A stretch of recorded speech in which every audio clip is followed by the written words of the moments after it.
through COP29, and I'll be joined by, or rather, I'm already joined by the ambassador from Azerbaijan, that is Sultan Hajiev.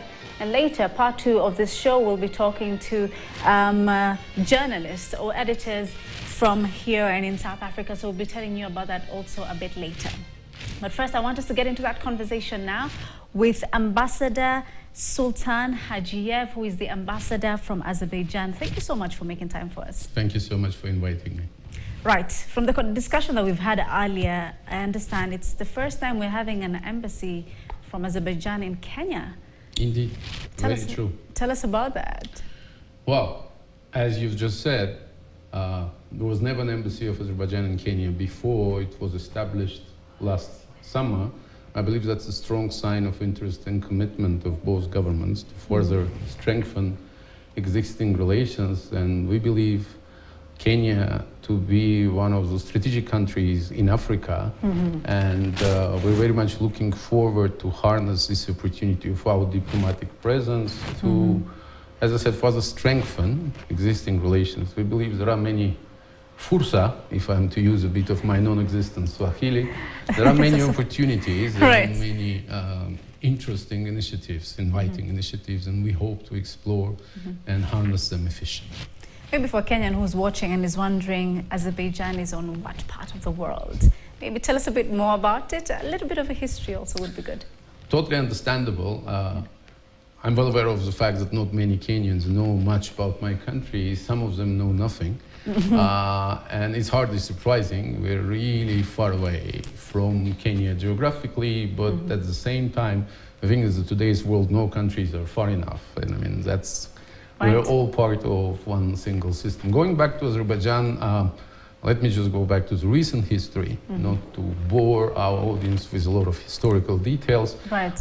We regained our independence from the Soviet Union in the early 90s. Prior to that, we were one of the countries of the country called USSR. There were 15 republics and Azerbaijan was one of them. We were independent in the early 20th century. There was an Azerbaijani Democratic Republic established in 1918, but then with the arrival of the Red Army, with Russian troops, we were basically annexed and joined to the Soviet Union. Azerbaijan has an interesting history in terms of the geography, in terms of the natural resources. If we were to talk about the history of the last year, one of the interesting points referred to our role in development of oil and gas, actually the famous Nobel Prize. Everybody heard about it, but very few people know that the Nobel families, Nobel brothers, have started their business in Azerbaijan. We still have the Nobel's Museum, which is quite popular among the tourists who are coming to Azerbaijan. So, yeah, I mean, we are somewhere at the crossroads of Eastern Europe and West Asia. And it's an interesting neighborhood, so I'm really, really hoping that the number of Kenyans who will know where Azerbaijan is and what is like as a country and what Azerbaijanis are like, who Azerbaijanis are like as people, will be growing very soon. The population is 10 million. It's a bit more than 10 million. It's not a big country. Okay. It's 10 million plus. Right. Just you've told me you've been here for roughly 6 months. What are the key things that interest you in Kenya as a diplomat from Azerbaijan? Well, Kenya has a lot to offer. Now, you know, sometimes when I'm talking to my Kenyan friends, I realize that not everybody is fully aware of the fact of how blessed your country is. And don't get me wrong, of course, just like any other country in the world, Kenya is not immune to difficulties. We all have our share of trouble, no matter where we are, which part of the world, or how well is your country doing. There are always things that people want to get improved, want to see functioning better. But I believe Kenya is really the land of opportunities. It has so much to offer, as I said. Something to start with are the people. It's I'm not going to compare with any particular country for sure, but I can tell you as someone who really travels the world, in very few places you will see people so cordial, so open, so genuinely and sincerely smiling. I mean, you turn to anyone. It can be very high-level government official, it can be just someone on the street. There is this natural sense of warmth, and there is also the sense of pride. And from that point of view, I really enjoyed the slogan of your national air carrier, Kenya, the pride of Africa. I really think you have a lot to be proud of. And yes, you offer a lot. As I said, we hope to explore it further in terms of the economic partnerships, in terms of joining efforts on some bigger agenda items. Globally, you mentioned the COP, the climate change, for example. Kenya is known to be as one of the leaders in Africa. You've hosted the African Climate Summit last year. Kenya is currently chairing the special committee of the heads of states and governments. And I think it's yet another interesting incarnation, yet another inviting avenue. So the opportunities are really there. It's just an issue of identifying them in the best interest of two countries. Right. Of course, the key conversation here today is on the climate change, and COP29, of course, is being held in Azerbaijan, but we'll get to that in a bit. But I want to know specifically from Azerbaijan as a country, what are some of the climate issues affecting your country? Well, we're part of the bigger world, just like any other nation. We are seeing and we're facing the direct implication of what's happening in the world. I think we, just like everybody else, is getting better and clearer understanding of how urgent and how imperative concerted climate action is. And it's something that we hope to position comes November this year. And this is also one of the areas where we're looking for partnerships. As you probably know, we're currently working with a wide range of partners on defining the agenda, zooming in on particular issues to make sure that this COP produces results that will be really contributing to the global climate agenda and to the climate change related issues, because we can basically talk forever, but the key issue to deal with climate change, we need to change ourselves. When we say we, it refers to politicians, it refers to decision makers, it refers to private sector, to all of us. Unless we really embrace this issue and understand that we have to work on it sincerely and wholeheartedly, I mean, we can hardly expect the results desired.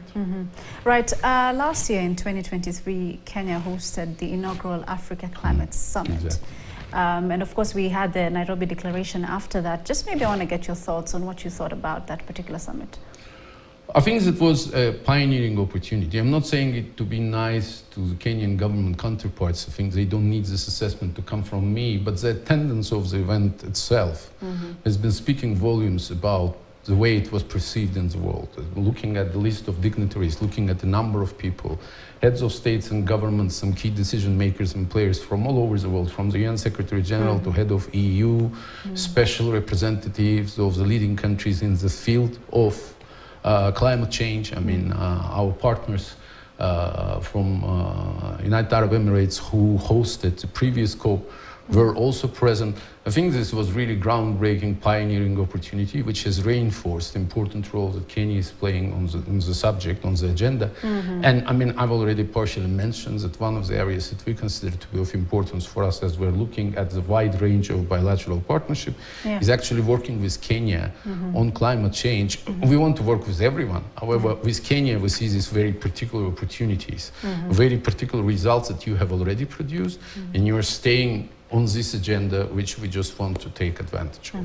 Pretty strategic for Kenya, if I may say. But let's now talk about Africa as a whole. Again, coming back to climate change. Food insecurity is such a big issue in the continent. What are some of the issues that you've seen the continent is facing when it comes to climate change?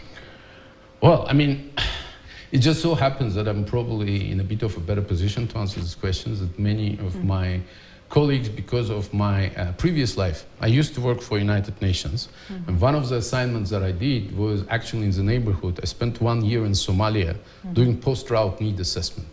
And what I've seen with my own eyes, I traveled through all the 6 federal member states in Somalia.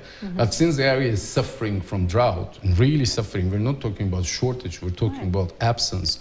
I've seen the same areas flooded later on, and I've seen the national government of Somalia making effort and really facing a lot of difficulties in ensuring this balance. This is just one ready to go, the most vivid, the most kind of easily available example of what climate change can do unless efforts are made and efforts are supported. Some of the countries are doing better simply because of the capacities that they have, because of the resources available. Some of them are struggling. This is one of the issues COP as such, this process is all about, to make sure that it's a participatory process and a whole range of issues is taken into account, and then a concerted, balanced effort is implemented. But then what challenges do you think then we have as a continent in Africa in trying to have climate action, at least to see things are happening? Is it the policy? I wouldn't say it's really Africa unique or Africa specific. This is something that the world is facing, not only when it comes to climate change. There are so many other issues which are of imperative importance, of paramount importance. And if you think logically, you believe that everybody should just drop everything and start taking care of these issues. But we all understand that there are realities, there are a lot of factors, very serious and important considerations that are taken into account. So I think in some ways Africa is even in the most advantageous situation because as you are making efforts to fully utilize or activate your economic potential, I think factoring in issues related to the climate change is something that puts you in a very good position. Another important issue is that, to the best of my knowledge, of course, I cannot claim being an expert on climate change, it's just one of the issues that we're currently dealing with. There is very clear shared understanding, and going back to the African Climate Summit that you've mentioned took place here last year, I think was a very strong testament. It has clearly illustrated understanding and acceptance of importance of the issues related to climate change. So I'd rather look at it not from the point of the challenges, but from the point of view of the opportunities. As for challenges, it's the same as the challenges that we're facing trying to deal with anything else, like anywhere else in the world. A management system, proper interaction between various branches of government, active engagement of the civil society, awareness of people's respective policies. So those challenges are there, not just for climate change, but all in all, whenever we try to improve quality of our life in general. But you have a very rich experience from different countries. I just want to know from your experience, specifically in countries like Iraq and Turkey, some of the things that you've seen there in terms of conflict related, do they lead to climate change issues that we're seeing at the moment? Well, of course, impact of conflicts on climate is a separate issue altogether. If we are to speak about the most obvious and the most easy to reach kind of example of how conflicts are affecting the climate agenda, it's simply because in a conflict-affected countries, in a conflict environment, there is no capacity, no appetite, and no time for any players, be it government or non-government, to prioritize climate change. This is one of the most immediate things. Of course, conflicts are also affecting or also impairing, rather, ability of countries to join efforts, to partner with each other in confronting the climate change. So I believe these are the most immediate issues that I would like to mention in this Let's talk about Somalia, because you just said you were there even for a year. Yes. And you've seen direct impact when it comes to drought. Right. How can we also link that when it comes to conflict? And what do, in your opinion, maybe what do governments need to do more to help out? This is something that was happening 6 years ago. Let me emphasize, this was my previous capacities. This goes back to times when I was working for the United Nations as a UN employee. However, it partially echoes what I've just said. Climate change is a major issue for Somalia, affecting livelihoods and food security and employment. And many incarnations of that impact are there. However, because of the known challenges that Somalia and the government of Somalia is facing, they have difficulties in allocating resources and in focusing on this issue. It's not about Somalia only. Any other country, any other conflict-affected country, they have very simple choices to make. Either they take care of the most urgent, immediate, burning needs, or they have to think about something important, but something that will affect them not today, maybe tomorrow, maybe even the day after. So I think the choice is obvious. People are prioritizing things that are hurting them immediately. Right. So conflicts are bad anyway you slide it, for sure. But one of the lasting consequences of the conflict situation is that people cannot pay attention to real top priority issues, to real priority agenda issues. And that's why it's so important to make sure that joint concerted efforts are taking place. And of course, it would be nice to see our world free and immune to conflicts as such. Right. But we've seen there's a lot of conflict happening around the world. Let's go back to Azerbaijan as a nation and talk about the impact that climate change has on that particular country only. In Africa, we see food insecurity and things like that. But then in Azerbaijan, is there any specific impact of climate change? Well, as I said, it's not really different from other countries in the world are facing. I mean, I wouldn't want to focus on one particular dimension, but in general, it's something we are experiencing both directly as well as because we are part of the global world system as such. I mean, if something is happening even oceans away, I mean, this way or the other, all the countries in the world are feeling it. I mean, if we look at it 100 years ago, it was different. Things could be happening somewhere, and the rest of the world, except for the immediate neighborhood, would have remained completely unaware of a conflictuous situation or some kind of emergency. These days, it's really a chain reaction. It's a domino. You pull one piece, and then you will see the impacts everywhere. That's why Azerbaijan is so engaged, and that's why it's so active on the global agenda. And I know we're talking about the Conference of Parties, but the other day, I was talking to my colleagues, and they were talking COP. And I said there was this expression in the ancient Rome, they used to say all the roads lead to Rome. I said it has to be probably slightly revised this year because all the roads lead to Rome and to Azerbaijan. We're hosting COP24 this year. We'll be hosting the World Urban Forum, which is the world's biggest urban planning and development forum and platforma in 2026. So we can revise the formula. Speaking of formula, we're also hosting Formula 1, even so it has nothing to do with the environment and with urban planning. And by the way, let me also mention that urban planning and urban development is linked directly to the climate change, because what's happening in the cities is largely defining and affecting the climate change related efforts that are currently taking place in the world. Would you say that Azerbaijan at the moment is trying to come up on the map when it comes to dealing with the various issues around the world? Or it has been there, it's just not talked about? Well, I mean, let me say we are, well, I don't want to be seen as promoting my country too actively, even so that's partially my role. I'm ambassador of Azerbaijan. But I believe we are already on the map. I've mentioned COP, I've mentioned WOOF. Formula is just an important element, but it's completely different. Of course, I would want to list them all together. Let me also mention our chairmanship in the non-aligned movement, which we have just passed to our friends from Uganda. Actually, that took place in January. Azerbaijan was very active as a non-chair country. We have introduced a number of interesting initiatives related to parliamentary network, related to youth network. I mean, all in all, we're trying to engage actively with a number of partners across the world.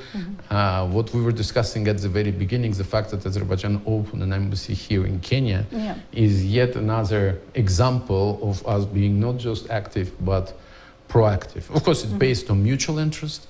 It's based on openness and interest from our partners. And I have to say that in most of the cases, we definitely enjoy this kind of partnerships, and we hope to build them further. Very much including in Kenya. Totally. Okay, so yes, Azerbaijan is hosting the COP29 this year. Maybe before we get to that, are there any specific deliberations that you noted from the COP28 that happened in Dubai last year? Well, as you probably know, Azerbaijan, along with Emirates and with Brazil, has established a troika. So we want to make sure that we are reinforcing each other, we're learning from each other, and we are using both achievements as well as practices, best practices, and to make sure that our goals are achieved in full. So I wouldn't want to refer to any particular issues and such, but altogether, I can tell you that we're working very closely with our friends from Dubai, and we're looking forward to make sure that the same spirit is maintained and continued, as we will be sharing our experience with our friends from Rio, as they will be hosting the 30th COP. Right. I mean, okay, final question then would be, what are the expectations for COP29 this year? Well, I mean, speaking of specific expectations, it's something that we're currently working on with a wide range of partners, as I said. partnerships are important because it's going to be coped by all and for all. We want to make sure that it's a very inclusive process, and we are building on the experience gained so far. We're also trying to contribute to the lasting agenda going forward. Let me mention that decision on Azerbaijan hosting COP this year was made a bit, well, I don't want to say late, but a bit later than usual, because the fact that the 30th one will be taking place in Brazil was already known, while decision on Baku being the host was made only in December last year, which is reinforcing importance and urgency and puts a bit of additional pressure. I can only assure you that as it has been prioritized by my head of state, my government, working very closely with other players, will do all it takes to make sure it's resounding success and it maintains the level of discussions, the quality, as well as very tangible results that we hope our meeting in November will be producing. Right, just one more question before we wrap up. Now, of course, the COP29 is happening in Azerbaijan this year. What advice would you give to, I'd call it advice actually, you'd give to African governments when it comes to climate action, active, aggressive climate action? Well, I think it's something better addressed by experts on climate change. One thing I can say as someone who is working on this agenda, as it is part of our overall effort, I think it's importance of engagement. It's also something that my president stated more than once, that we are looking forward to these partnerships, and we hope to embrace and engage all the countries interested in and actively working on the COP agenda. I believe Africa has a lot to offer in terms of the needs, in terms of the repercussions of the climate change, but also in terms of the experience gained. And here I'm looking a bit beyond Kenya. I'm sure there are other countries which can contribute to the agenda, making it even richer than it is currently evolving. Right. Thank you so much for your time. I think that has been an interesting conversation to even learn about Azerbaijan as a country. That is Sultan Hajiev. He's the ambassador from Azerbaijan. We're also talking about COP29.